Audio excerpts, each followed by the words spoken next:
इसलिए थोड़ी देर तक लड़ने के बाद उन्हें दांव संघ से एक संरक्षक मिला। संरक्षक गोविंद और उन तीनों ने दुश्मन से लड़ने के लिए सेना में शामिल हो गए। केवल उन तीनों के साथ मिलकर काम करने से ही वे दानव कबीले के एक मध्य चरण दिव्य विकास लोक विशेषज्ञ को मारने में सक्षम थे। हालांकि उनकी तिकड़ी एल्डर योग्यता महारानी रेणुका, एल्डर विदुषी और एल्डर नयना के समूह से बहुत नीच थी। एल्डर योग्यता, महारानी रेणुका, एल्डर विदुषी और एल्डर नयना ने निर्दोष रूप से सहयोग किया। मध्य चरण के दिव्य विकास लोक दानव कबीले के विशेषज्ञों को तेज और निर्णायक कार्रवाई के साथ मार डाला। यहां तक कि उन तीनों के साथ काम करने के बावजूद दानव कबीले के एक मध्य चरण दिव्य विकास लोक विशेषज्ञ को मारने में अभी भी बहुत प्रयास करना पड़ा। आह, मैं वास्तव में बूढ़ा हो रहा हूं, अब बेकार हूं। एल्डर रुद्र अपनी खुद की रिकॉर्ड और एल्डर योग्यता और अन्य के बीच की खाई को देखकर आहें भरने से खुद को नहीं रोक सके। अब तक एल्डर योग्यता और अन्य ने कुल 5 मध्य चरण दिव्य विकास लोक दानव कबीले के विशेषज्ञों को मार डाला था, लेकिन उन तीनों ने खुद को थका दिया था, अनगिनत कठिनाइयां झेली थीं और केवल 2 को मारने में कामयाब रहे थे। इसके अलावा इन 2 भीषण लड़ाइयों के बाद वे गंभीर रूप से थक गए थे और पहले से ही कुछ हद तक थका हुआ महसूस कर रहे थे। इस बीच एल्डर योगिता, महारानी रेणुका, एल्डर विदुषी और एल्डर नयना अभी भी अविश्वसनीय रूप से उग्र थीं, लड़ाई में आगे बढ़ना जारी रखे हुए थीं। विशेष रूप से मध्य चरण के दिव्य विकास लोक दानव कबीले के विशेषज्ञों को निशाना बना रही थीं। उस दृश्य को देखकर एल्डर यशपाल भी कुछ हद तक निराश महसूस करने लगे। इस समय वह अब वे शब्द नहीं बोल सकते थे कि वह एल्डर यशपाल एक गरिमापूर्ण व्यक्ति कुछ महिलाओं से हीन थे। युद्ध के मैदान के दूसरी तरफ मीरा, मीरा, आराम से, इतनी लापरवाही से अंदर मत भागो। यह युद्ध का मैदान बेहद खतरनाक है, सावधान रहो। सूर्यवीर मीरा के बगल में चले, उसे लगातार याद दिलाते हुए। सूर्यवीर, मेरी चिंता मत करो, मैं अपनी रक्षा कर सकती हूं। मीरा ने 20 पुतलों को प्रारंभिक चरण के दिव्य विकास लोक पर नियंत्रित करते हुए कहा, जो उग्र रूप से आगे बढ़ रहे थे। मीरा, तुम युद्ध के मैदान में नई हो, तुम इसके खतरों को नहीं समझती, सावधान रहना ही सबसे अच्छा है। सूर्यवीर ने लाचारी से कहा। यह महिला, वह अभी युद्ध के मैदान में आई है, उसे दुनिया की विशालता कैसे पता चल सकती है? वह केवल लापरवाही से आगे बढ़ना जानती है। अब दानव उससे और विराट से, पिता और पुत्र से हड्डी तक नफरत करते हैं, और चूंकि वे उसका और विराट का कुछ नहीं कर सकते, इसलिए वे मीरा को निशाना बना सकते हैं। इसीलिए जब सूर्यवीर ने मीरा को भी युद्ध के मैदान में भागते देखा, तो वह किसी और चीज की परवाह नहीं कर सके और अपनी पत्नी की रक्षा के लिए दौड़ पड़े, ताकि वह राक्षसों द्वारा घात लगाकर हमला न करे और उसे बड़ा नुकसान न हो। मुझे पता है सूर्यवीर, तुम बहुत बकवास करते हो, मीरा ने चिढ़कर कहा। सूर्यवीर, मेरी ताकत अब शायद तुम्हारी तुलना में कम नहीं है। ठीक है, मुझे तुम्हारी देखभाल की जरूरत नहीं है। मीरा की बातें सुनकर सूर्यवीर अवाक रह गया, लेकिन जब उसने मीरा को प्रारंभिक चरण के दिव्य विकास लोक पर 20 पुतलों को नियंत्रित करते हुए देखा, उन्हें एक अविश्वसनीय रूप से शक्तिशाली युद्ध व्यूह में संयोजित किया, युद्ध में चार्ज किया, तो उसने जो शक्ति उजागर की, वह वास्तव में उसकी अपनी तुलना में बहुत कमजोर नहीं थी। उस लड़के विराट ने वास्तव में अपनी मां के लिए बहुत सी अच्छी चीजें तैयार की थी।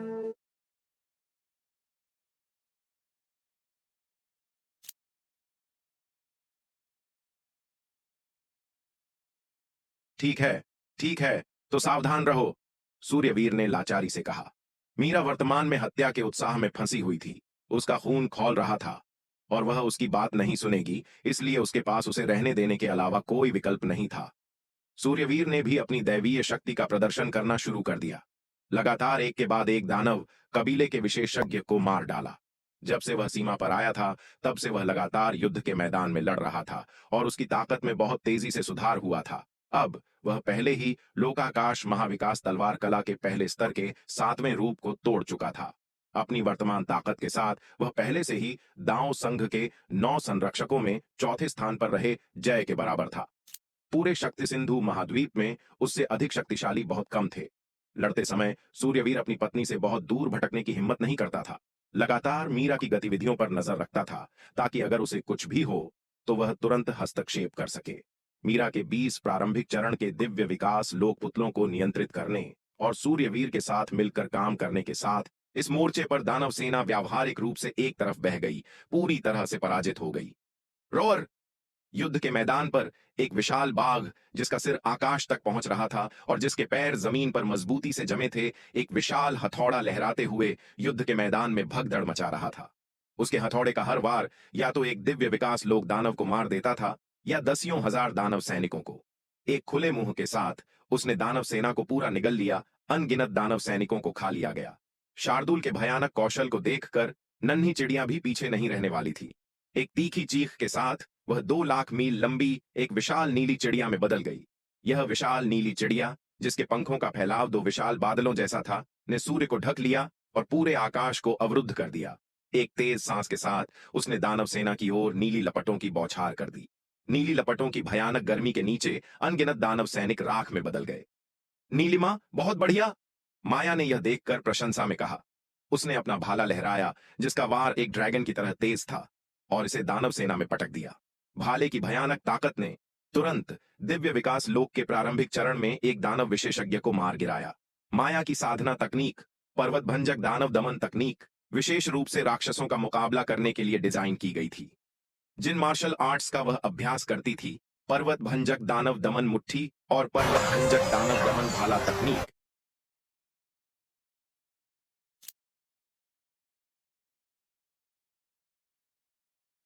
वे भी राक्षसों के खिलाफ बेहद प्रभावी थीं। इसलिए माया ने यह दृश्य देखा तो उसके मुंह से प्रशंसा के स्वर निकल पड़े। उसने अपना भाला हवा में लहराया। उसका वार किसी ड्रैगन की तरह तेज था और सीधा दानव सेना के बीच जा लगा। उस भाले की भयानक शक्ति ने पल भर में ही दिव्य विकास लोक के शुरुआती चरण वाले एक दानव विशेषज्ञ को ढेर कर दिया। माया की साधना तकनीक, पर्वत भंजक दानव दमन तकनीक, विशेष रूप से दानवों का मुकाबला करने के लिए ही बनी थी। वह जिस मार्शल आर्ट का अभ्यास करती थी, यानी पर्वत भंजक दानव दमन मुट्ठी और पर्वत भंजक दानव दमन भाला तकनीक, वे भी दानवों के खिलाफ बेहद प्रभावी थीं। इसलिए दानवों के खिलाफ लड़ते समय माया को एक स्वाभाविक बढ़त हासिल थी। अगर उसका सामना दिव्य विकास लोक के शुरुआती चरण वाले किसी मानव साधक से होता तो माया को यह लाभ नहीं मिलता।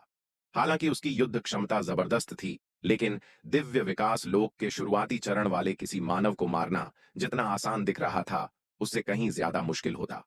माया ने पर्वत भंजक दानव दमन भाला तकनीक का प्रदर्शन किया। वह युद्ध के मैदान में इधर उधर पैंतरे बदल रही थी, लगातार हमले कर रही थी, अपनी दिव्य एक शक्ति का छोटे से प्रदर्शन कर रही थी और दानव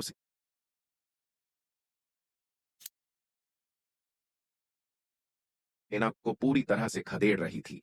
दूसरी ओर विराट अपने हाथ में एक निम्न श्रेणी की जन्मजात तलवार थामे हुए था। उसने सूर्य तलवार कला के 7वें स्तर का उपयोग किया और दानव सेना का बेरहमी से संहार करने लगा। उसकी तलवार की बेमिसाल धारदार ऊर्जा चारों ओर फैल गई और अनगिनत दानव सैनिक कटी हुई फसल की तरह गिरने लगे। इसके अलावा विराट लगातार सूर्य आत्मा विच्छेद तकनीक का उपयोग कर रहा था। अपनी दिव्य चेतना से दानव सेना पर हमला कर रहा था। उसकी दिव्य चेतना के शक्तिशाली प्रभाव के तहत दानव सेना के बड़े बड़े हिस्से धराशायी हो गए। विराट की सूर्य आत्मा विच्छेद तकनीक बड़ी सेनाओं से निपटने के लिए एकदम सही थी। दिव्य चेतना की यह तकनीक खामोश और अदृश्य होती है, जिससे इसका बचाव करना असंभव हो जाता है। यहां तक कि सबसे मजबूत युद्ध व्यूह भी इसका प्रभावी ढंग से मुकाबला करने में संघर्ष करते हैं। दानव सेना के खिलाफ विराट की सूर्य आत्मा विच्छेद तकनीक दिव्य विकास लोक के शुरुआती चरण वाले किसी विशेषज्ञ की तुलना में कहीं अधिक प्रभावी थी। वास्तव में दानव सेना के खिलाफ इसकी घातकता दिव्य विकास लोक के मध्य चरण वाले विशेषज्ञ के बराबर थी। विराट भाई, आप वास्तव में अद्भुत हैं। अपने इतने वर्षों के जीवन में मैंने, बलराम ने, विराट भाई जैसा शानदार नायक कभी नहीं देखा। बलराम विराट के पीछे पीछे चल रहा था और लड़ते हुए लगातार उसकी चापलूसी कर रहा था। वैदेही ने यह सुना तो वह बलराम को तिरस्कार भरी नजरों से देखे बिना न रह सकी। यह आदमी दिन ब दिन और भी बेशर्म होता जा रहा था। पूरे दाव संघ में इसके जैसे बेशर्म लोग दुर्लभ थे। जरा वरिष्ठ भाई यश और वरिष्ठ भाई जयवर्धन को देखो। इसे कहते हैं सच्ची निष्ठा। बिल्कुल, विराट भाई वास्तव में एक अभूतपूर्व और बेमिसाल मार्शल आर्ट्स के चमत्कार हैं। वे निश्चित रूप से एक सर्वोच्च शक्ति बनेंगे जो अपनी पीढ़ी पर राज करेंगे और पूरे इतिहास में उनका कोई सानी नहीं होगा। यश ने भी उसकी लगातार प्रशंसा की। यह सुनकर वैदेही का चेहरा सख्त हो गया। उसने यश की ओर देखा। उसके मन में तिरस्कार की लहर दौड़ गई।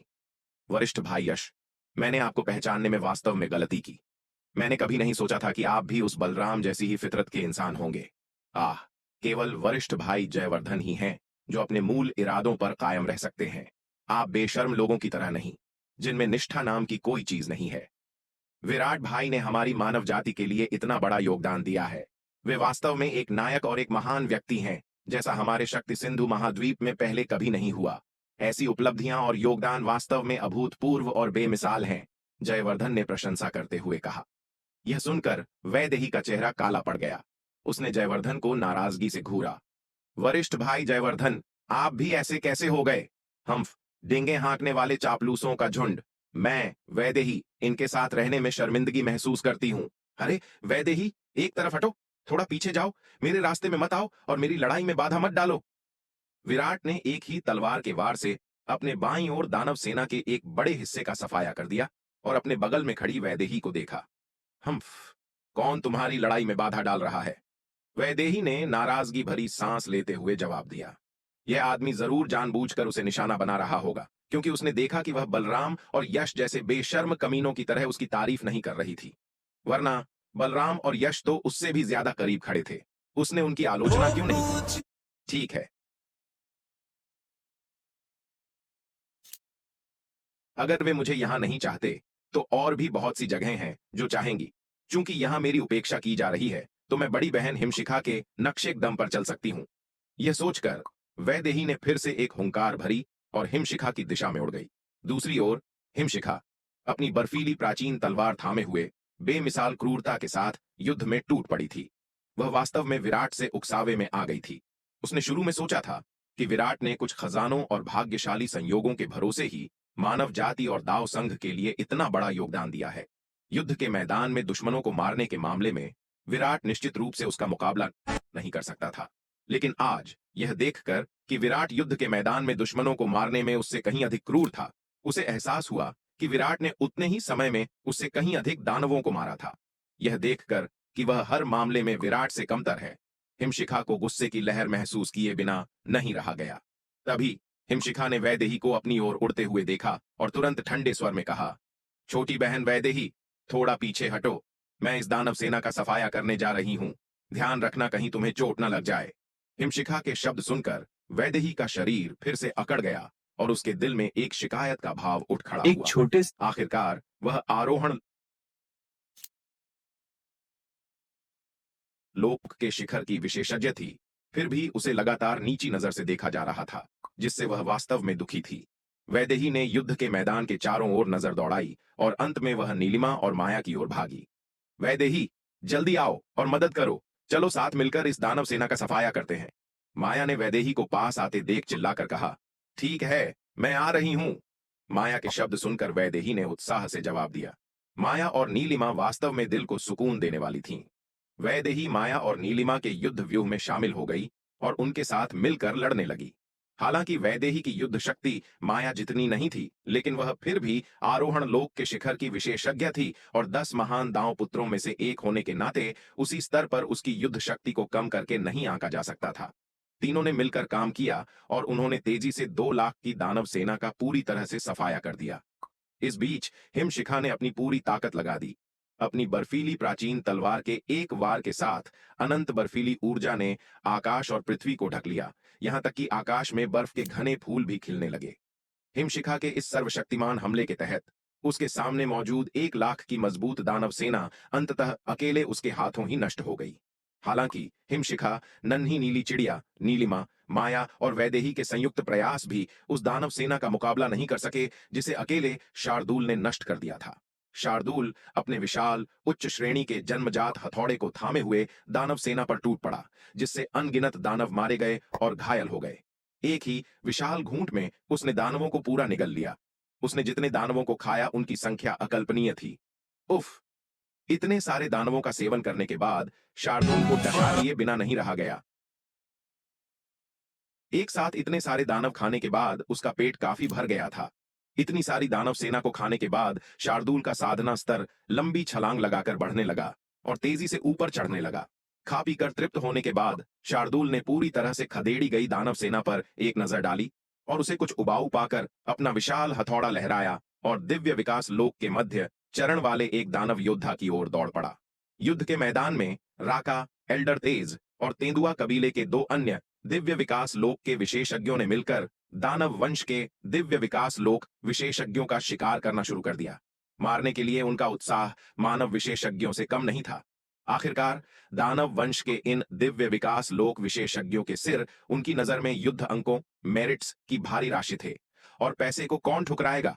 हालांकि वे इतने जागरूक थे कि उन्होंने दिव्य विकास लोक के मध्य चरण वाले दानवों को निशाना नहीं बनाया, बल्कि केवल उन दानवों को निशाना बनाया जो शुरुआती चरण और अर्ध चरण दिव्य विकास लोक में थे।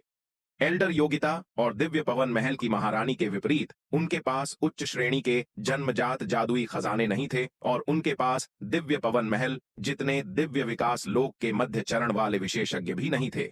दिव्य विकास लोक के मध्य चरण वाले दानवों का शिकार करना बहुत कठिन होगा और लागत इनाम के लायक नहीं होगी, इसलिए उन्होंने अर्ध चरण दिव्य विकास लोक और दिव्य विकास लोक के शुरुआती चरण वाले दानवों को निशाना बनाया। अर्धचरण दिव्य विकास लोक के एक दानव को मारने पर केवल 10 करोड़ युद्ध अंक मिलते हैं, जो दिव्य विकास लोक के शुरुआती और मध्य चरणों के दानवों के शिकार से मिलने वाले युद्ध अंकों से बहुत कम है। हालांकि अगर मारने की संख्या काफी अधिक हो तो जमा किए गए युद्ध अंक अभी भी काफी विचारणीय हैं। इस बीच महारानी श्वेता, एल्डर ललिता और लोमड़ी कबीले के अन्य दिव्य विकास लोक विशेषज्ञों का नेतृत्व करते हुए लगातार मिलकर दानव शक्तिशालियों का सफाया कर रही थीं। हालांकि महारानी श्वेता और उनका दिव्य विकास लोक विशेषज्ञों का समूह भी आरोहण लोक और शुरुआती दिव्य विकास लोक के दानवों को निशाना बना रहा था और मध्य चरण वालों पर हमला करने से बच रहा था। एल्डर रुद्र, एल्डर यशपाल और संरक्षक गोविंद यह देखकर हैरान थे कि राका, एल्डर तेज और महारानी श्वेता दानवों को मारने के लिए इतने तत्पर क्यों थे। यह समझ में आता था कि दिव्य पवन महल के दिव्य विकास लोक विशेषज्ञ दानवों को मारने के लिए इतने उत्सुक थे क्योंकि वे सभी मानव थे, लेकिन ये दानव शक्तिशाली अपनी ही जाति को मारने के लिए इतने उत्साही क्यों थे। अरे साथी दांववादी श्वेता, तुम इतनी मेहनत से क्यों लड़ रही हो। संरक्षक गोविंद अंततः पूछे बिना नहीं रह सके। यह सब पैसे का खेल है, पैसे को कौन ठुकराएगा। महारानी श्वेता ने लड़ते हुए कहा, दिव्य विकास लोक के शुरुआती चरण वाले एक दानव की कीमत 1000 करोड़ युद्ध अंक है, और यहां तक कि अर्ध चरण दिव्य विकास लोक वाले दानव की कीमत भी 10 करोड़ युद्ध अंक है। 1000 करोड़ युद्ध अंक क्या है? 10 करोड़ युद्ध अंक? संरक्षक गोविंद ने भ्रमित होकर पूछा। साथी दांववादी श्वेता, तुम्हारा क्या मतलब है? क्या तुम इसे और स्पष्ट रूप से समझा सकती हो? साथी दांववादी गोविंद को अभी पता नहीं है, लेकिन हमारे युवा मालिक ने युद्ध अंक पुरस्कार निर्धारित किए हैं। अर्धचरण दिव्य विकास लोक के एक दानव को मारने पर 10 करोड़ युद्ध अंक मिलते हैं। दिव्य विकास लोक के शुरुआती चरण वाले दानव को मारने पर 1000 करोड़ युद्ध अंक मिलते हैं, और यदि तुम दिव्य विकास लोक के मध्य चरण वाले दानव को मार सकते हो तो इनाम 10,000 करोड़ युद्ध अंक तक है। तुम्हारे तलवार संप्रदाय में 10 करोड़ युद्ध अंकों का अनुमानित मूल्य क्या है? संरक्षक गोविंद ने पूछना जारी रखा। खैर, सरल शब्दों में कहें तो तलवार संप्रदाय के भीतर एक युद्ध अंक एक 9वीं श्रेणी के आध्यात्मिक पत्थर के बराबर है। 10 करोड़ युद्ध अंक 10 करोड़ 9वीं श्रेणी के आध्यात्मिक पत्थरों के बराबर हैं। हालांकि तलवार संप्रदाय के भीतर युद्ध अंकों को खजानों के लिए बदलने पर आधी छूट मिलती है, तो वास्तव में एक युद्ध अंक 2 9वीं श्रेणी के आध्यात्मिक पत्थरों के बराबर है। 10 करोड़ युद्ध अंक तलवार संप्रदाय के भीतर 20 करोड़ 9वीं श्रेणी के आध्यात्मिक पत्थरों के बराबर क्रय शक्ति रखते हैं। महारानी श्वेता ने समझाने से पहले एक पल के लिए विचार किया। क्या 10 करोड़ युद्ध अंक 20 करोड़ 9वीं श्रेणी के आध्यात्मिक पत्थरों के बराबर हैं, और दिव्य विकास लोक के शुरुआती चरण में एक दानव को मारने पर 1000 करोड़ युद्ध अंक मिलते हैं? तो क्या यह दिव्य विकास लोक के शुरुआती चरण में एक दानव को मारने और 2000 करोड़ 9वीं श्रेणी के आध्यात्मिक पत्थर कमाने का सही अवसर नहीं होगा? महारानी श्वेता के शब्द सुनकर संरक्षक गोविंद की आंखें तुरंत चौड़ी हो गईं। उनका चेहरा अविश्वास से भर गया। बिल्कुल सही। यदि तुम दिव्य विकास लोक के मध्य चरण वाले एक दानव को मार सकते हो तो यह मूल रूप से एक उच्च श्रेणी का जन्मजात जादुई हथियार कमाने के बराबर है, महारानी श्वेता ने कहा। तो अब तुम जानते हो कि हम इतनी मेहनत से क्यों लड़ रहे हैं, है ना? यह सब पैसे का खेल है। पैसे को कौन ठुकराएगा?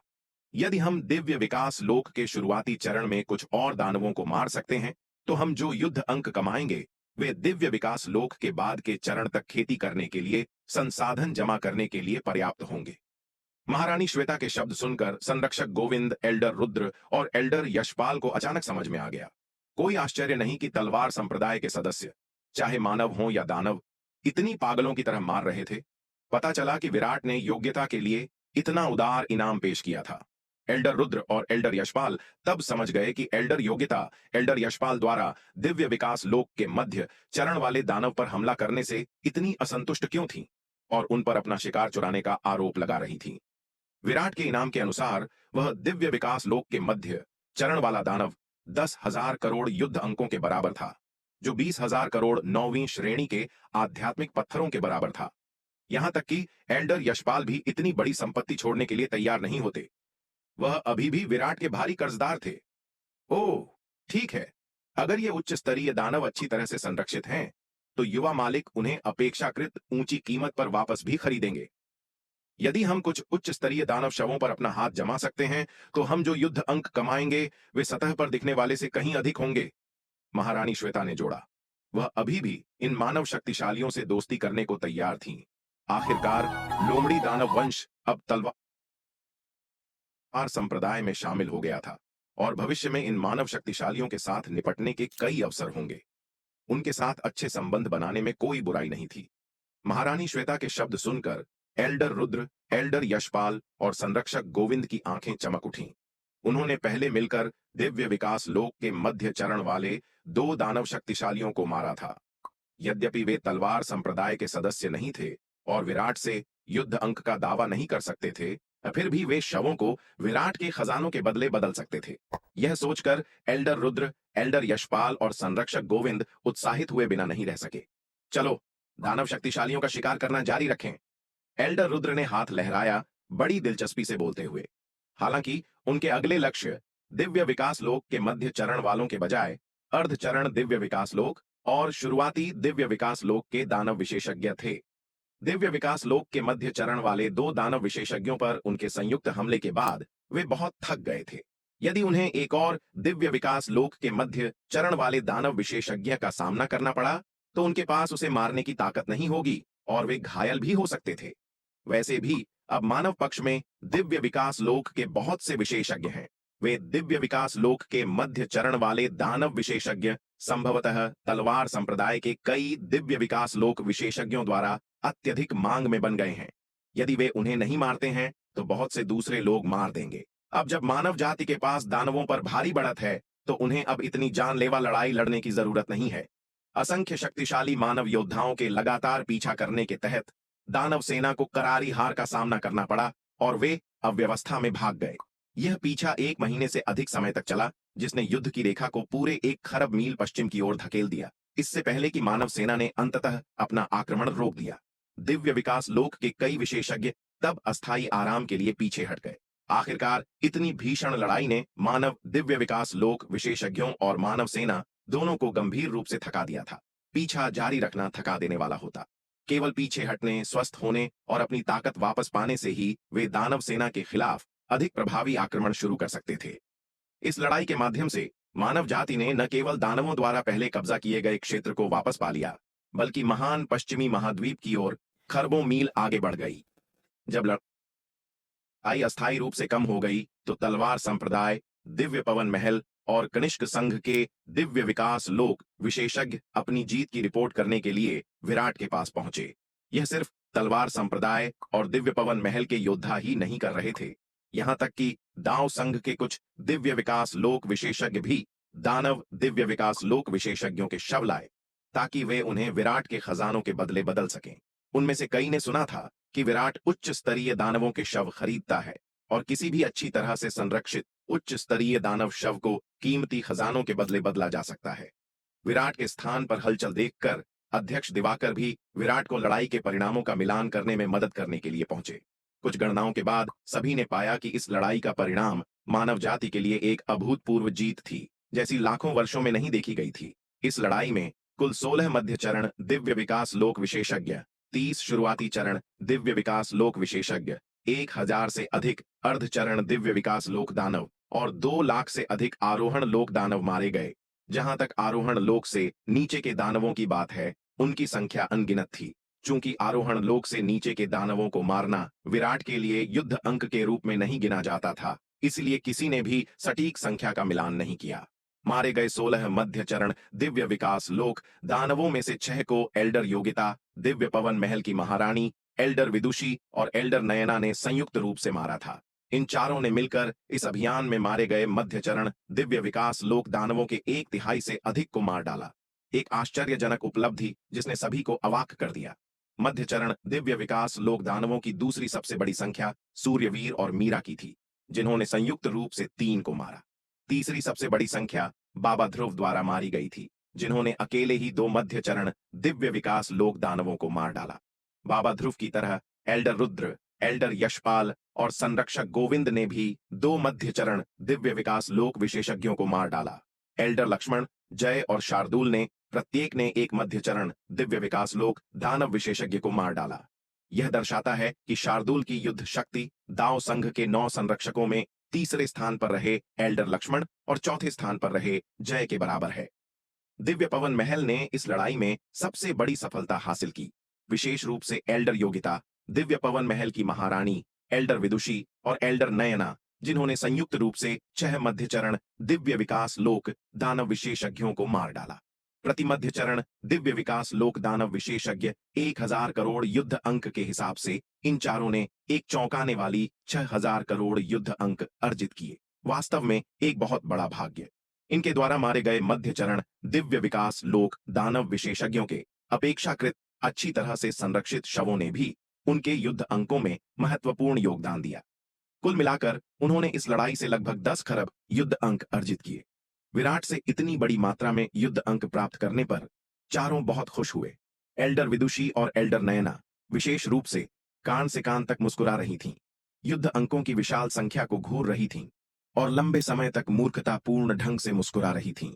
इतनी बड़ी मात्रा में युद्ध अंकों के साथ वे न केवल विराट से दिव्य फीनिक्स विद्या के बदले बदल सकती थीं, बल्कि एक उच्च श्रेणी का जन्मजात जादुई हथियार भी प्राप्त करने में सक्षम हो सकती थीं। एल्डर योगिता और दिव्य पवन महल की महारानी के साथ अपनी संयुक्त लड़ाई के दौरान उन्होंने वास्तव में उच्च श्रेणी के जन्मजात जादुई हथियार की शक्ति को देखा था। उच्च श्रेणी की जन्मजात तलवार होने और न होने के बीच युद्ध शक्ति का अंतर कम से कम 3 गुना था। अगर इस बार की लड़ाई में उनके पास भी उच्च श्रेणी की जन्मजात तलवार होती तो उन मध्यचरण दिव्य विकास लोक दानव विशेषज्ञों को घेर कर मारना और भी आसान होता। वह विराट भाई, क्या हम एक सौदा कर सकते हैं? मैंने जो 2 मध्यचरण दिव्य विकास लोक दानवों को मारा है, क्या मैं उन्हें भी आपके यहां 2000 करोड़ युद्ध अंकों के बदले बदल सकता हूं?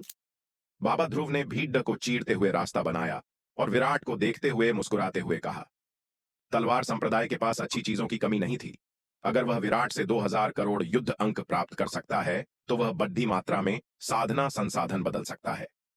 वरिष्ठ ध्रुव, आप हमारे तलवार संप्रदाय के सदस्य नहीं हैं, तो आपको हमारे संप्रदाय के युद्ध अंकों में कैसे गिना जा सकता है? विराट ने उन पर एक नजर डाली और कहा, हालांकि मैं आपके 2 मध्यचरण दिव्य विकास लोक दानव शवों में से प्रत्येक के लिए 500 करोड़ युद्ध अंक दे सकता हूं।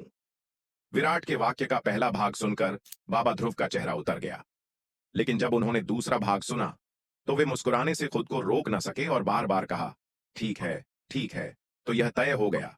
हालांकि वह तलवार संप्रदाय के योद्धाओं की तरह 2 मध्यचरण दिव्य विकास लोक दानवों को मारकर 2000 करोड़ युद्ध अंक प्राप्त नहीं कर सकते थे, लेकिन 2 मध्यचरण दिव्य विकास लोक दानव शवों को 1000 करोड़ युद्ध अंकों के बदले बदलना अभी भी काफी अच्छा था।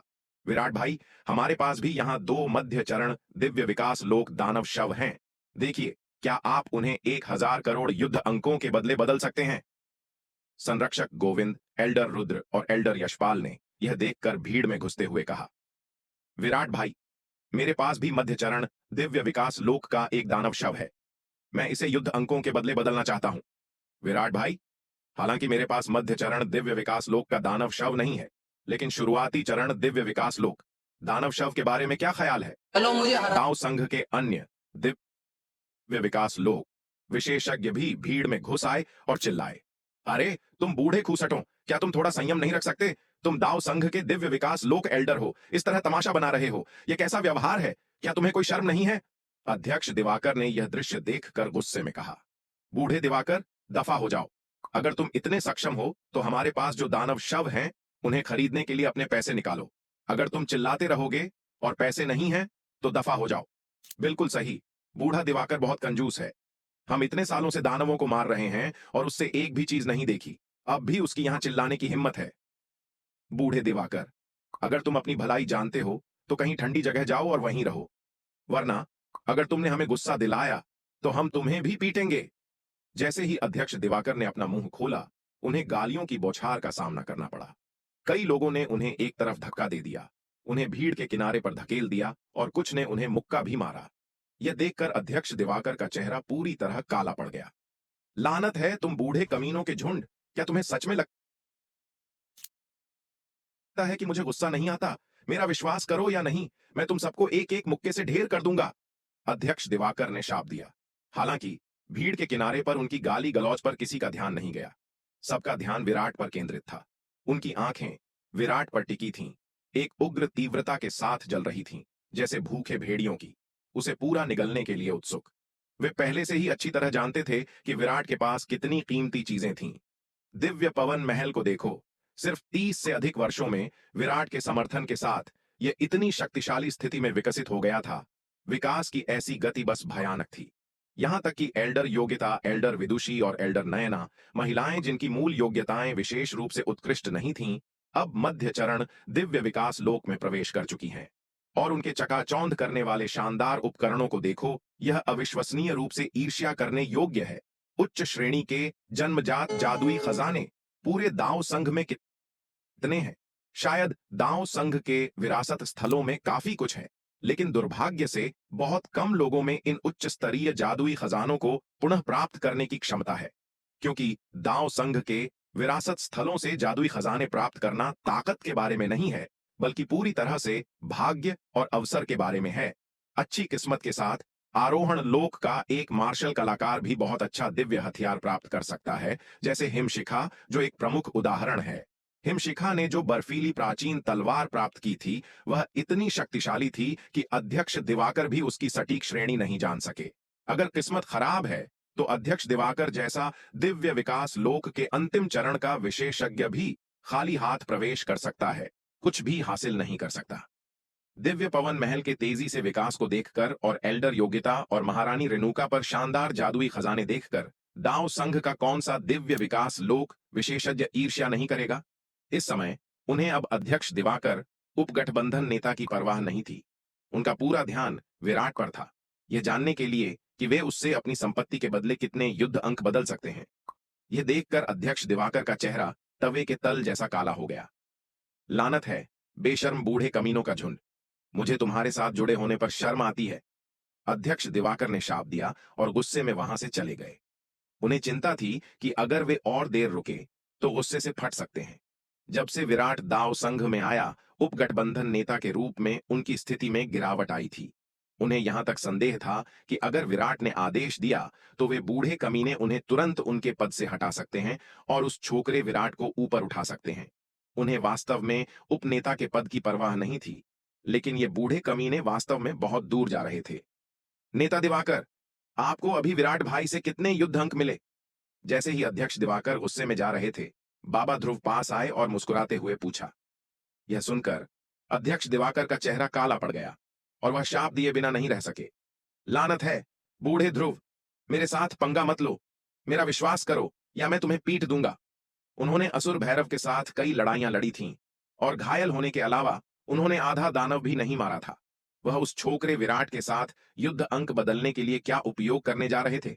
इसके अलावा वह दांव संघ के सम्मानित उपनेता थे, ठीक है? वह उन बेशर्म बूढ़े कमीनों के साथ युद्ध अंक बदलने के लिए विराट के पास नहीं जाने वाले थे।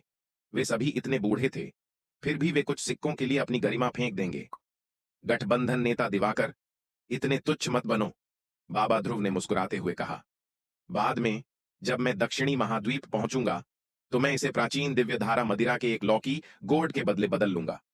चलो एक अच्छी ड्रिंक लेते हैं भाई, हमने आखिरकार इतनी बड़ी जीत हासिल की, हम ड्रिंक के साथ जश्न कैसे न मनाएं। इसके साथ बाबा ध्रुव मुड़े और चले गए, दक्षिणी महाद्वीप की यात्रा के लिए टेलीपोर्टेशन व्यूह का उपयोग करते हुए। वे तलवार संप्रदाय के खजाना विभाग गए, अपने युद्ध अंकों को प्राचीन दिव्य धारा मदिरा की एक लौकी के बदले बदला और फिर टेलीपोर्टेशन व्यूह के माध्यम से दानव नाशक नगर लौट आए। चलो भाई दिवाकर, एक ड्रिंक लेते हैं। बाबा ध्रुव ने अध्यक्ष दिवाकर को पाया और दोनों दानवनाशक नगर की शहर की दीवार पर बैठ गए।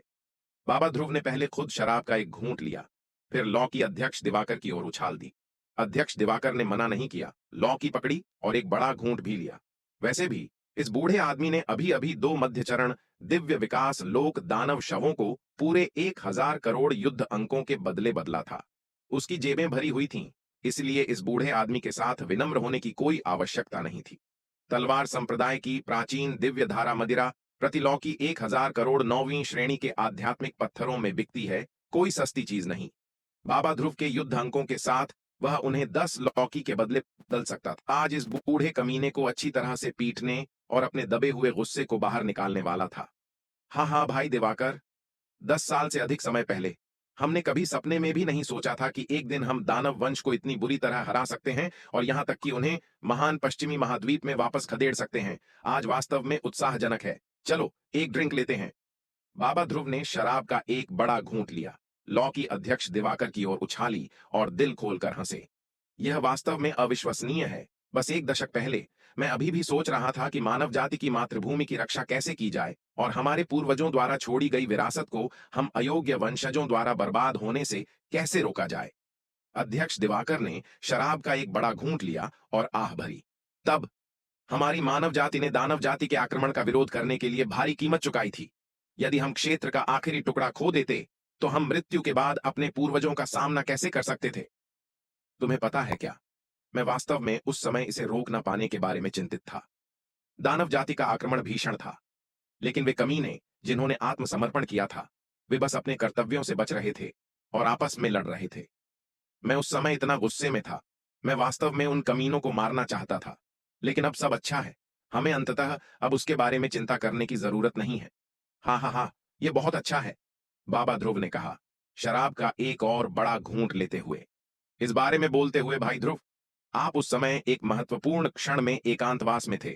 यदि आपको उस महत्वपूर्ण क्षण में बाहर निकलने के लिए मजबूर नहीं किया गया होता, तो आप शायद पहले ही दिव्य विकास लोक के अंतिम चरण में प्रवेश कर चुके होते। यह सब उपनेता के रूप में मेरी गलती है। मैं दानव जाति के आक्रमण को रोक नहीं सका और आपके मार्शल आर्ट भविष्य में देरी की। अध्यक्ष दिवाकर ने आह भरी। बूढ़े दिवाकर, तुम क्या बकवास कर रहे हो? क्या मेरा व्यक्तिगत मार्शल आर्ट भविष्य मानव जाति की सुरक्षा की तुलना कर सकता है? बाबा ध्रुव ने नथुने सिकोड़े। सफलता में देरी की बात तो छोड़ो, अगर मैंने अपनी जान भी गंवा दी होती तो क्या हुआ? तब हमारे मानव पूर्वजों ने दानव जाति को दबाने के लिए अपने प्राणों की आहुति दे दी, उन्हें रोकने के लिए मुहर बन गए। मेरा छोटा सा योगदान उन मानव पूर्वजों की तुलना में कुछ भी नहीं है। बोलते हुए बाबा ध्रुव ने अध्यक्ष दिवाकर की ओर देखा और कहा, इसके अलावा तुम्हारी मार्शल आर्ट प्रतिभा के साथ यदि तुम सीमा की रक्षा नहीं कर रहे होते और इन सभी वर्षों में लगातार असुर भैरव से नहीं लड़ रहे होते, इतनी सारी छिपी हुई चोटों को बनाए रखते हुए, तो तुम शायद पहले ही दिव्य विकास लोक के शिखर तक पहुंच चुके होते। हम मनुष्य के रूप में अपनी भूमि की रक्षा करते हैं तो हमें कीमत की परवाह क्यों करनी चाहिए। भाई ध्रुव सही कह रहे हैं, मैं ही भावुक हो रहा था। बाबा ध्रुव के शब्द सुनकर अध्यक्ष दिवाकर हंसे। जैसे ही वह बोले, वह शहर की दीवार से खड़े हो गए, दानव जाति की दिशा में देखा और बड़े गर्व के साथ कहा, मुझे आशा है कि हमारी मानव जाति जल्द ही दानव जाति को शक्ति सिंधु महाद्वीप से बाहर निकाल देगी। हमारे पूर्वजों के बलिदानों, हमारी जिम्मेदारियों और विश्वास पर खरा उतरते हुए हमारे महान उद्देश्य के लिए चलो यह करते हैं। यह कहने के बाद अध्यक्ष दिवाकर ने अपना सिर पीछे झुकाया और शराब का एक बड़ा घूंट निगल लिया और शराब की लौकी वापस बाबा ध्रुव की ओर फेंक दी। बाबा ध्रुव ने शराब की लौकी ली और उसे हिलाया। उन्होंने देखा कि अध्यक्ष दिवाकर ने लगभग आधी प्राचीन दिव्य धारा मदिरा एक ही घूंट में पी ली थी और उनका चेहरा काला पड़ गया। लानत है, उन्हें लगा कि उस बूढ़े दिवाकर ने जानबूझकर उनका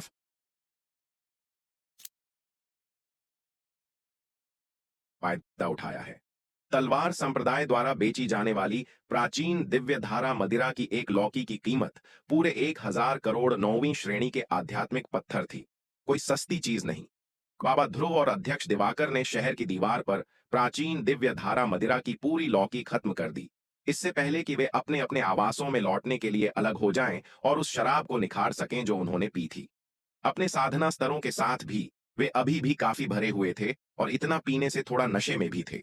यह हालिया प्राचीन दिव्य धारा मदिरा पहले से कहीं अधिक मजबूत लग रही थी। सभी के युद्ध अंकों का मिलान करने के बाद विराट भी दक्षिणी महाद्वीप लौट आया और अपनी साधना शुरू करने के लिए अनंत परम मीनार के दूसरे स्तर में प्रवेश किया। 1 महीने से अधिक की लगातार भीषण लड़ाई के बाद उसकी ऊर्जा समाप्त हो गई थी, विशेष रूप से सूर्य आत्मा विच्छेद तकनीक के बार बार उपयोग से, जिसने उसकी आत्मा पर दबाव डाला था। उसे अग्रिम पंक्तियों में लौटने से पहले आराम करने और स्वस्थ होने की आवश्यकता थी।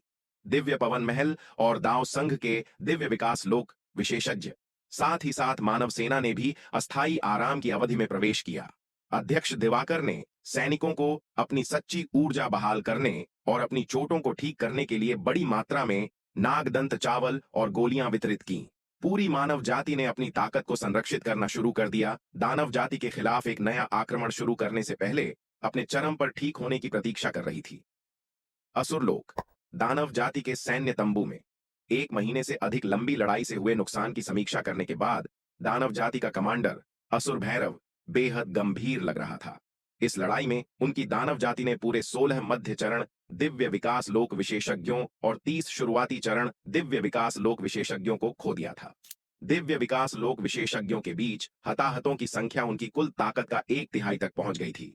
जहां तक उसकी सेना की बात है, उसे 50 लाख से अधिक का नुकसान हुआ, जिसमें 2 लाख से अधिक कुलीन आरोहण लोक योद्धा शामिल थे। इतनी महत्वपूर्ण क्षति दानव जाति के लाखों वर्षों के इतिहास में अभूतपूर्व थी। इस लड़ाई ने दानव जाति को गंभीर रूप से कमजोर कर दिया। वे अब अपने स्वयं के महान पश्चिमी महाद्वीप की रक्षा भी नहीं कर सकते थे। मानव क्षेत्र पर आक्रमण करने की तो बात ही छोड़ दें। असुर भैरव ने अपने सैनिकों को अपनी सुरक्षा मजबूत करने और मानव हमलों की अगली लहर के लिए तैयार रहने का आदेश देने से पहले अपने तंबू में लंबे समय तक विचार किया।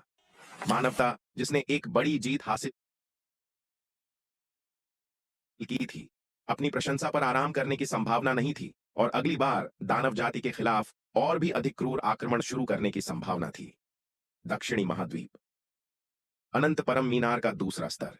1 महीने की एकांत साधना के बाद विराट से दिव्य चेतना की एक शक्तिशाली लहर निकली। उसने धीरे धीरे अपनी आंखें खोली, जो एक स्वप्निल गुणवत्ता के साथ चमक रही थीं।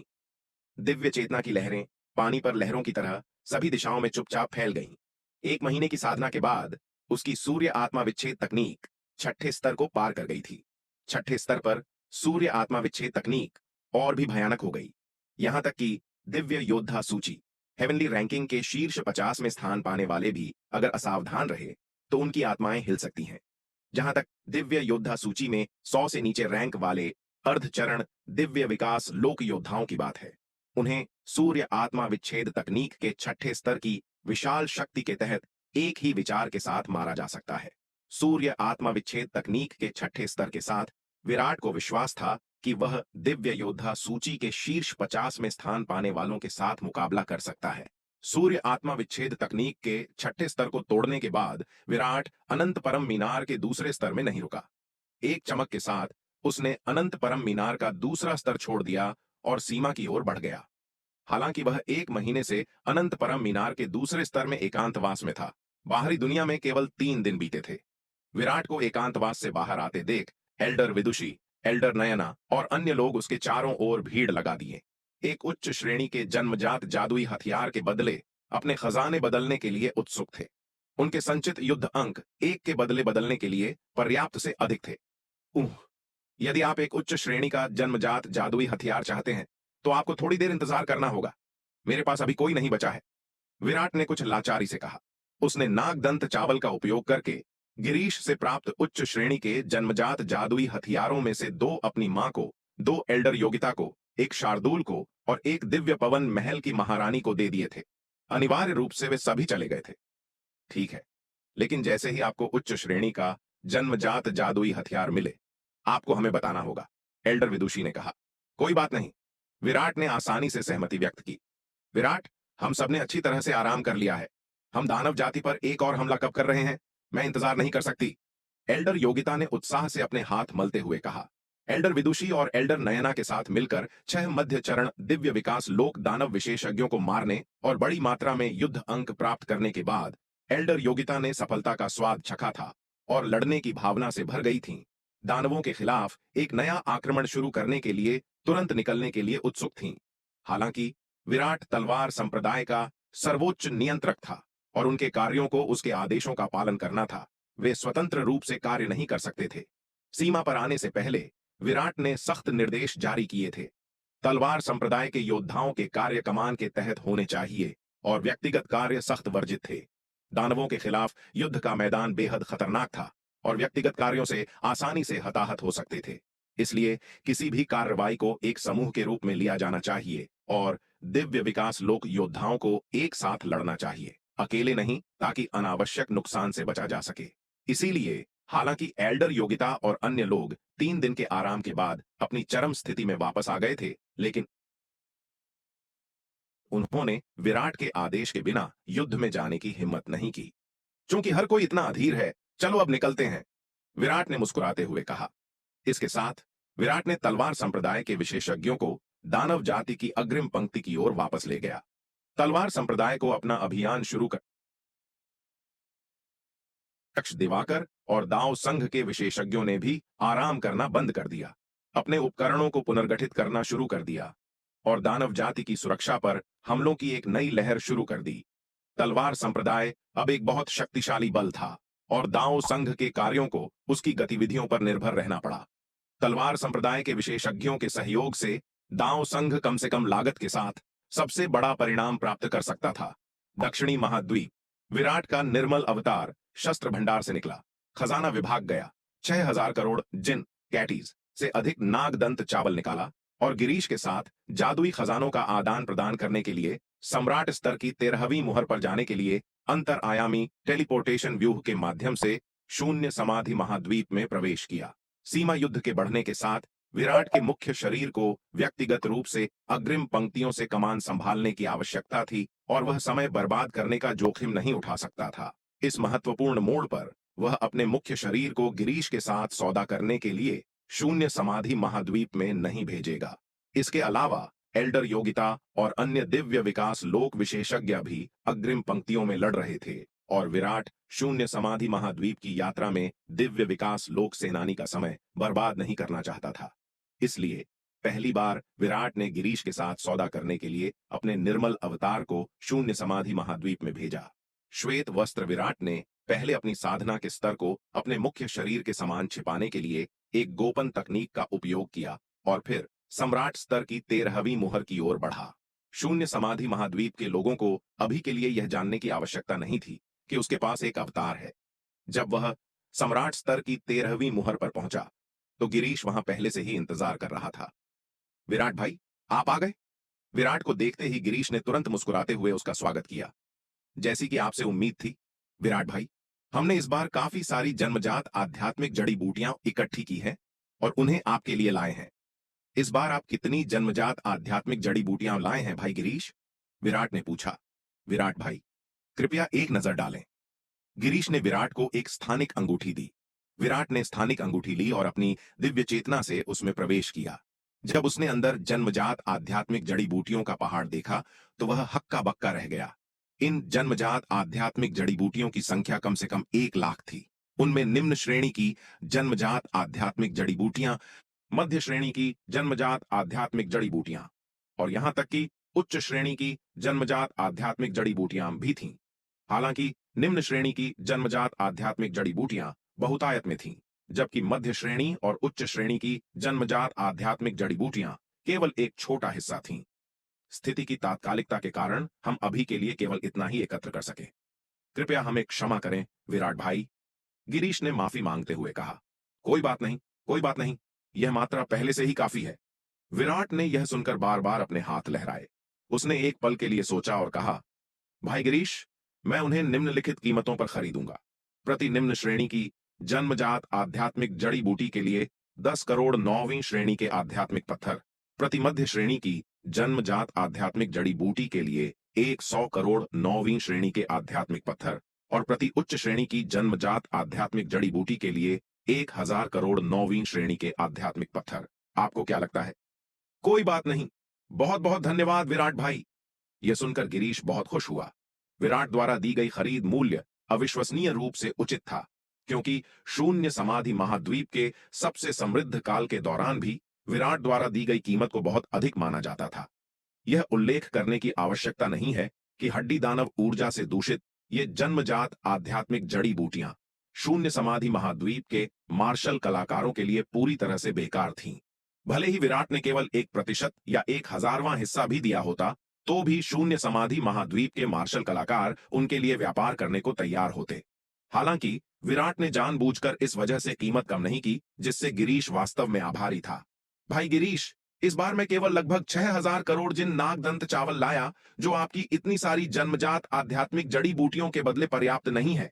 इसके अलावा मेरे संप्रदाय को हाल ही में काफी उच्च श्रेणी के जन्मजात जादुई खजानों की आवश्यकता है। क्या मैं इस बार उन्हें उधार पर खरीद सकता हूं और बाद में भुगतान कर सकता हूं? विराट ने एक पल के विचार के बाद कहा। 6,000 करोड़ जिन नागदंत चावल, 109वीं श्रेणी के आध्यात्मिक पत्थर प्रति जिन की कीमत पर जो उसने गिरीश को बेचा था, केवल 60 खरब 9वीं श्रेणी के आध्यात्मिक पत्थरों के बराबर था। और गिरीश की 1 लाख जन्मजात आध्यात्मिक जड़ी बूटियां, यहां तक कि 10 करोड़ 9वीं श्रेणी के आध्यात्मिक पत्थर प्रति जड़ी बूटी पर 100 खरब 9वीं श्रेणी के आध्यात्मिक पत्थरों की आवश्यकता होगी, जो 1,000 करोड़ जिन नागदंत चावल के बराबर है। कोई बात नहीं, कोई बात नहीं विराट भाई, बस मुझे बताएं कि आपको क्या चाहिए। हम शून्य समाधि महाद्वीप में कभी भी मदद करने से इनकार नहीं करेंगे, यदि यह हमारी शक्ति के भीतर है। विराट भाई, आप इन जन्मजात आध्यात्मिक जड़ी बूटियों को अभी ले सकते हैं और बाद में भुगतान कर सकते हैं। गिरीश ने मुस्कुराते हुए कहा। ये जन्मजात आध्यात्मिक जड़ी बूटियां हड्डी दानव की आभा से दूषित शून्य समाधि महाद्वीप के मार्शल कलाकारों के लिए बिल्कुल बेकार थीं। भले ही वे विराट को एहसान के रूप में मुफ्त में दी जाती, तो भी उन्हें यह बर्बादी नहीं लगती। उस स्थिति में मैं भाई गिरीश को यहां धन्यवाद देता हूं, विराट ने सम्मानपूर्वक झुकते हुए कहा। विराट भाई, आप बहुत दयालु हैं, हमें यही करना चाहिए, गिरीश ने जल्दी से जवाब दिया। इस प्रकार इस बार विराट ने गिरीश से 6,000 करोड़ जिन नागदंत चावल के बदले 1 लाख जन्मजात आध्यात्मिक जड़ी बूटियां और 10 उच्च श्रेणी के जन्मजात जादुई खजाने लिए। बकाया कर्ज के लिए दोनों पक्ष अगली बार भुगतान करने पर सहमत हुए। लेन देन के बाद विराट ने गिरीश को विदाई दी और बैंगनी तलवार संप्रदाय के खंडहरों में लौट आया। फिर उसने दक्षिणी महाद्वीप लौटने के लिए अंतरआयामी टेलीपोर्टेशन व्यूह का उपयोग किया। दक्षिणी महाद्वीप लौटने पर विराट के निर्मल अवतार ने सीमा की यात्रा करने और 1 लाख जन्मजात आध्यात्मिक जड़ी बूटियां और 10 उच्च श्रेणी के जन्मजात जादुई खजाने अपने मुख्य शरीर को देने के लिए टेलीपोर्टेशन व्यूह का उपयोग किया। ये 1 लाख जन्मजात आध्यात्मिक जड़ी बूटियां सभी हड्डी दानव ऊर्जा से दूषित कीमिया सामग्री के रूप में जुबैदा को दिए जाने से पहले अनंत परम मीनार के भीतर शुद्ध की जानी चाहिए। सामान्य अपने मुख्य शरीर को सौंपने के बाद निर्मल अवतार टेलीपोर्टेशन व्यू के माध्यम से दक्षिणी महाद्वीप लौट आया। विराट के मुख्य शरीर ने 1 लाख जन्मजात आध्यात्मिक जड़ी बूटियां प्राप्त करने के बाद उन्हें अनंत परम मीनार के दूसरे स्तर में फेंक दिया। जहां तक 10 उच्च श्रेणी के जन्मजात जादुई खजानों की बात है, उसने उन्हें एल्डर विदुषी पर्याप्त युद्ध जादुई खजानों के साथ एल्डर विदुषी, एल्डर नयना और अन्य मध्य चरण दिव्य विकास लोक विशेषज्ञों को बहुत बढ़ाया गया। उनकी ताकत तेजी से बढ़ रही थी। मानव जाति की शक्तिशाली सेनाओं और सेना के हमले के तहत दानव सेना को खदेड़ दिया गया और वे अव्यवस्था में पीछे हट गए। देखते ही देखते और 6 महीने बीत गए। मानव जाति का युद्ध मोर्चा महान पश्चिमी महाद्वीप में और 200 खरब मील आगे बढ़ गया। पिछले 6 महीनों में मानव शक्तिशालियों ने 10 से अधिक मध्य चरण दिव्य विकास लोक दानवों और 20 से अधिक शुरुआती चरण दिव्य विकास लोक दानवों को मार डाला है। जहां तक दानव सेना की बात है, 1 करोड़ से अधिक का सफाया कर दिया गया। यह बाद की लड़ाइयों के बाद ही था, जब दानव सेना और दानव योद्धा हताहतों को कम करने के लिए अपने किलेबंद शहरों और गढ़ों की सुरक्षा पर निर्भर थे। अन्यथा यदि चीजें वैसी ही चलती रहतीं जैसे वे शुरुआत में थीं, तो दानव नुकसान और भी विनाशकारी होता। जैसे जैसे युद्ध आगे बढ़ा, दानव सेना और दानव योद्धाओं ने मानव सेना को युद्ध में शामिल करने की हिम्मत नहीं की। अक्सर महान पश्चिमी महाद्वीप के पश्चिम की ओर अव्यवस्था में भागते रहे। इस बीच मानव योद्धाओं और मानव सेना ने रास्ते में शहरों और क्षेत्रों पर विजय प्राप्त की। प्रत्येक महान जीत के साथ मानव जाति का मनोबल बढ़ा। इसके अलावा विराट द्वारा दाव संघ के योद्धाओं और सैनिकों को तलवार संप्रदाय की योग्यता मूल्यांकन प्रणाली में शामिल करने के बाद दाव संघ के योद्धाओं और सैनिकों का मनोबल और भी बढ़ गया। इससे पहले जबकि दाव संघ ने भी अग्रिम पंक्तियों पर मेधावी सेवा के लिए पुरस्कार की पेशकश की थी, ये पुरस्कार तलवार संप्रदाय की तुलना में फीके थे। इसके अलावा दांव संघ द्वारा पेश किए गए साधना संसाधन तलवार संप्रदाय द्वारा पेश किए गए संसाधनों से अतुलनीय थे। चल रहे युद्ध के दौरान अध्यक्ष दिवाकर दांव संघ मुख्यालय लौट आए और तलवार संप्रदाय से এটা কি बड़ी मात्रा পেলাম? में युद्ध आपूर्ति खरीदने के लिए गठबंधन के खजाने से 1 खरब 9वीं श्रेणी के आध्यात्मिक पत्थर निकाले। तलवार संप्रदाय ने पहले ही दांव संघ के विशेषज्ञों और सैनिकों को अपनी योग्यता आधारित मूल्यांकन प्रणाली में शामिल कर लिया था। दांव संघ रसद सहायता के लिए तलवार संप्रदाय पर निर्भर रहना जारी नहीं रख सकता था। इस बार अध्यक्ष दिवाकर द्वारा दांव संघ के खजाने से 1 खरब से अधिक 9वीं श्रेणी के आध्यात्मिक पत्थर निकालने से एल्डर चंडिका और अन्य शांति समर्थक गुट के योद्धा अवाक रह गए। युद्ध समर्थक गुट वर्तमान में अपने चरम पर था, जिसके पास अपार शक्ति थी। इन परिस्थितियों में शांति समर्थक गुट ने उन्हें उकसाने की हिम्मत नहीं की। अगर उन्होंने युद्ध समर्थक गुट के उन पागलों को नाराज कर दिया तो कौन जानता है कि क्या वे अग्रिम पंक्तियों पर पागल हो जाएंगे और उनका सफाया कर देंगे। युद्ध जारी रहने और भारी संसाधनों के निवेश के साथ दांव संघ की ताकत हर लड़ाई के साथ मजबूत होती गई, जिसमें अनगिनत मार्शल कलाकार लगभग हर दिन नए लोगों को तोड़ रहे थे। महान पश्चिमी महाद्वीप एक निश्चित युद्ध के मैदान पर जैसे ही बलराम युद्ध में पागलों की तरह आगे बढ़ रहा था, अचानक उससे एक शक्तिशाली आभा निकली। हा हा हा, मैंने आखिरकार अर्धचरण दिव्य विकास लोक को तोड़ दिया है। अपनी ताकत को अचानक कई गुना बढ़ते हुए महसूस करते हुए बलराम विजयी होकर हंसा। बहुत खुश होकर बलराम ने अपनी विशाल दरवाजे जैसी तलवार घुमाई, कई और क्रूर हमले किए, अपने आसपास बड़ी संख्या में दानवों का सफाया कर दिया। जब से विराट ने दाव संघ के मार्शल कलाकारों को तलवार संप्रदाय की युद्ध अंक प्रणाली में शामिल किया, बलराम की उन्मत्त लड़ाई शैली के साथ उसने पिछले 6 महीनों में भारी मात्रा में युद्ध अंक जमा किए थे। इन युद्ध अंकों के साथ बलराम ने उन्हें बड़ी मात्रा में तीसरे संस्करण के नागदंत चावल, प्राचीन महाद्वीप के झरने के पानी, अस्थि मज्जा शुद्धि गोलियों और आरोहण गोलियों के बदले बदला। उसने अपने जादुई हथियार को शीर्ष स्तरीय अर्धचरण जन्मजात जादुई हथियार में भी अपग्रेड किया। संसाधनों के इतने बड़े निवेश के साथ उसकी दैनिक उन्मत्त हत्या की होड़ के साथ उसकी ताकत में दिन दूनी रात चौगुनी वृद्धि हुई। बलराम की पागलों वाली हंसी के बीच युद्ध के मैदान के दूसरे हिस्से से एक और गरजने वाली आवाज निकली, जिसके बाद एक शक्तिशाली आभा आई। बलराम चौंक गया। उसने विस्फोट के स्रोत की ओर देखने के लिए मुड़ा और देखा कि यह यश था, जिसने भी अर्धचरण दिव्य विकास लोक को तोड़ दिया था। यश, अच्छा लड़का, बुरा नहीं। तुम वास्तव में दादा बलराम के साथ तालमेल बिठाने और अर्धचरण दिव्य विकास लोक को भी तोड़ने में कामयाब रहे। बुरा नहीं, बिल्कुल बुरा नहीं। बलराम ने यश को अंगूठा दिखाया, उसकी प्रशंसा की। लानत है, यहां से दफा हो जाओ, यश ने उसे चिड़चिड़ेपन से कहा। यश ने बलराम की प्रशंसा की, बिल्कुल भी सराहना नहीं की। वह अच्छी तरह जानता था कि यह आदमी बस दिखावा कर रहा था। हालांकि बलराम की मार्शल आर्ट योग्यता अच्छी थी, लेकिन यह अभी भी उसकी तुलना में काफी कम थी। यह याद रखना महत्वपूर्ण है कि वह दांव संघ के 10 महान दांव पुत्रों में से एक था, 8वें स्थान पर, लेकिन उसकी मार्शल आर्ट योग्यता बलराम जैसे साधारण दांव पुत्र से कहीं बेहतर थी। हालांकि चूंकि बलराम ने खुद को वैदेही के साथ जोड़ लिया और तलवार संप्रदाय के अविश्वसनीय रूप से शक्तिशाली साधना संसाधन प्राप्त किए, उसकी साधना गति वैदेही के बराबर हो गई थी। इसके अलावा चूंकि विराट अग्रिम पंक्तियों पर पहुंचा, बलराम विराट के पीछे लगा रहा, उससे बड़ी मात्रा में साधना संसाधन प्राप्त किए। इन अविश्वसनीय संसाधनों की मदद से बलराम में पूर्ण परिवर्तन आया था। अस्थि मज्जा शुद्ध और हड्डी सुदृढ़ीकरण गोली द्वारा शुद्ध और परिष्कृत किए जाने के बाद उसकी मार्शल आर्ट योग्यता में काफी सुधार हुआ था। युद्ध के मैदान पर उसकी निरंतर हत्या की होड़ के साथ उसकी अथक मौत को मात देने वाली लड़ाइयों ने उसकी साधना गति को दाव संघ के शीर्ष 10 दांव पुत्रों के पूर्व सदस्य वैदेही से भी आगे बढ़ा दिया था। अब यह आदमी उससे भी आगे निकल गया है, अर्धचरण दिव्य विकास लोक में कदम रख चुका है। हालांकि उसने बाद में अर्धचरण दिव्य विकास लोक को भी तोड़ दिया, लेकिन वह अभी भी बलराम से एक कदम पीछे था। इसलिए यश को स्वाभाविक रूप से थोड़ी शर्मिंदगी महसूस हुई। बलराम का आत्मसंतुष्ट रूप देखकर वह गुस्सा महसूस किए बिना नहीं रह सका।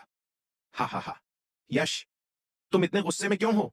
तो क्या हुआ अगर तुम उस्ताद बलराम से थोड़े कमजोर हो? इसमें कौन सी बड़ी बात है? बलराम जोर से हंसा। यह कहते हुए बलराम ने यश को नजरअंदाज कर दिया और अपने हाथ में दरवाजे जैसी विशाल तलवार उठाई। दानव सेना में टूट पड़ा। दूसरी ओर विराट ने सूर्य आत्मा विच्छेद तकनीक के 6ठे स्तर का उपयोग किया। अपनी दिव्य चेतना के एक झाड़ू के साथ बड़ी संख्या में दानव सैनिक कटी हुई फसल की तरह गिर गए। चूंकि विराट की सूर्य आत्मा विच्छेद तकनीक छठे स्तर को पार कर गई, दानव सेना के खिलाफ उसकी विनाशकारी शक्ति और भी भयानक हो गई है। युद्ध के मैदान पर उसकी भूमिका के मामले में विराट किसी भी तरह से मध्यचरण दिव्य विकास लोक विशेषज्ञ से कम नहीं था। यहां तक कि एक मध्यचरण दिव्य विकास लोक विशेषज्ञ भी दानव सेना को उतनी सफाई और कुशलता से नष्ट नहीं कर सकता था जितना कि विराट। जैसे ही हर कोई जमकर लड़ रहा था, एक भयानक गड़गड़ाहट के साथ युद्ध के मैदान से एक भयानक आभा निकली। इस भयानक आभा ने विराट को लगभग उसके पैरों से गिरा दिया। यह देखकर विराट हैरान रह गया। किसने फिर से सीमा तोड़ी? इतनी भयानक आभा?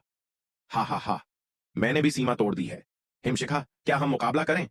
जैसे ही विराट आश्चर्य से भरा था, युद्ध के मैदान पर एक विजयी आवाज गूंजी। विराट ने आवाज के स्रोत की ओर देखा और देखा कि यह माया थी, वह छोटी पगली जिसने अर्धचरण दिव्य विकास लोक को तोड़ दिया था। कोई आश्चर्य नहीं कि सफलता अभी इतनी जोर से थी।